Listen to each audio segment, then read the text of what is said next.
Vendredi, nous sommes le 29 août 2025. Bonjour et bienvenue au JT Éco.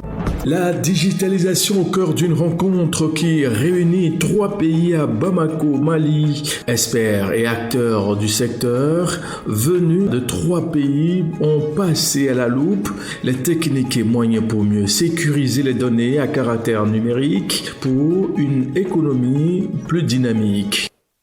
Dans un monde de plus en plus interconnecté où la digitalisation occupe une place de choix, il est plus que nécessaire d'être en phase avec ces réalités.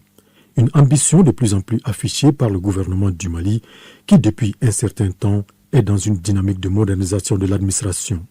Parmi ces projets et programmes, l'initiative de la signature électronique. Une question au centre d'une concertation qui doit aboutir à la mise en place de la certification et la signature électronique au Mali. La signature électronique n'est pas qu'un outil technique, c'est un levier stratégique pour la gouvernance, la transparence, la compétitivité économique et la souveraineté numérique.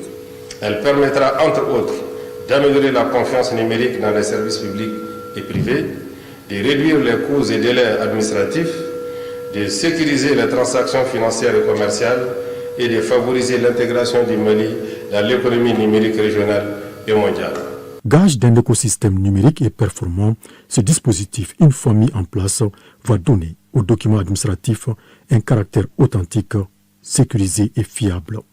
Un projet soutenu par la Banque mondiale et exécuté par le PAFEM, projet de promotion de l'accès au financement de l'entrepreneuriat et de l'emploi au Mali.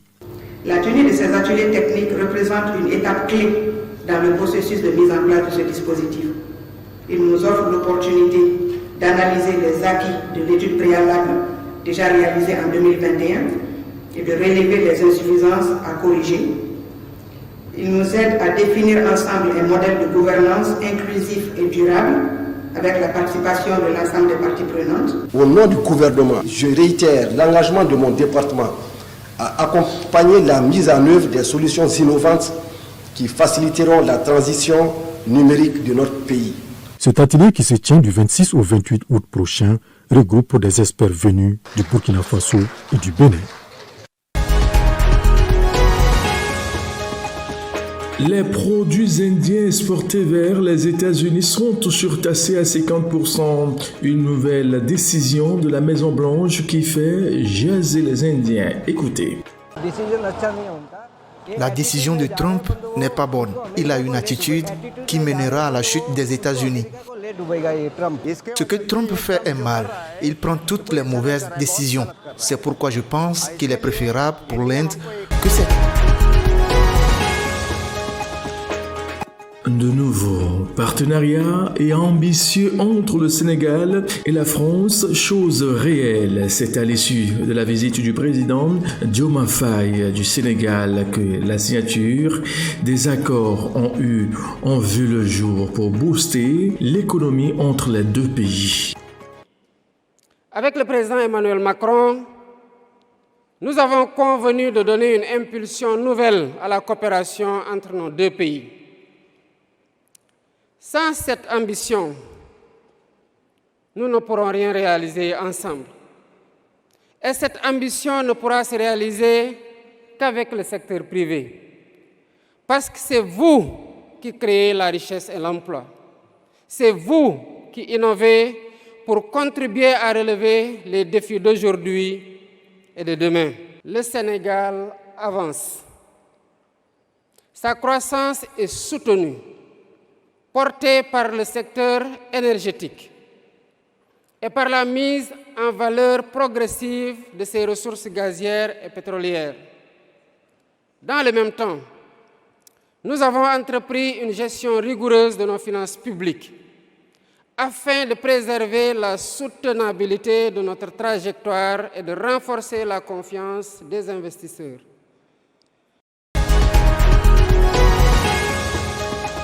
La résilience des communautés africaines à travers la finance, le sujet préoccupe les acteurs qui sont en conclave à Lomé. Quels sont donc les points saillants au cœur des échanges? Éléments de réponse avec Tino Amengavi.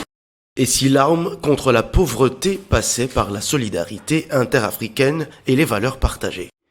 C'est le pari que fait le réseau AMEN, The African Microfinance Ethical Network, le réseau africain de finances éthiques qui réunit à Lomé les représentants de Caritas de 16 pays autour d'un objectif commun, faire de la microfinance un levier éthique de développement durable. Ce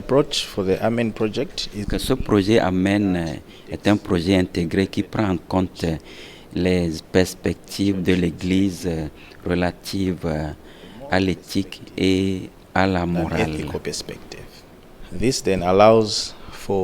Ce projet permet aux couches les plus vulnérables d'avoir accès aux services de crédit de façon inclusive et sur le plan éthique.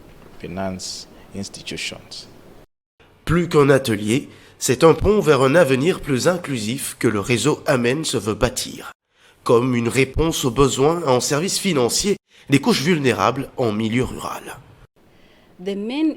L'objectif principal de ce projet est de contribuer à la résilience des communautés africaines à travers la finance inclusive. Nous travaillons avec les institutions de microfinance affiliées à l'Église catholique et nous mettons l'accent sur les valeurs de la chrétienté. Soutenu par la Conférence des évêques d'Italie, le réseau AMEN bénéficie également du soutien du groupe Banca Etica, confirmant l'importance du lien entre foi, finance éthique et justice sociale. Point final à cette édition. Très bonne suite de nos programmes à vous tous et bon week-end à lundi.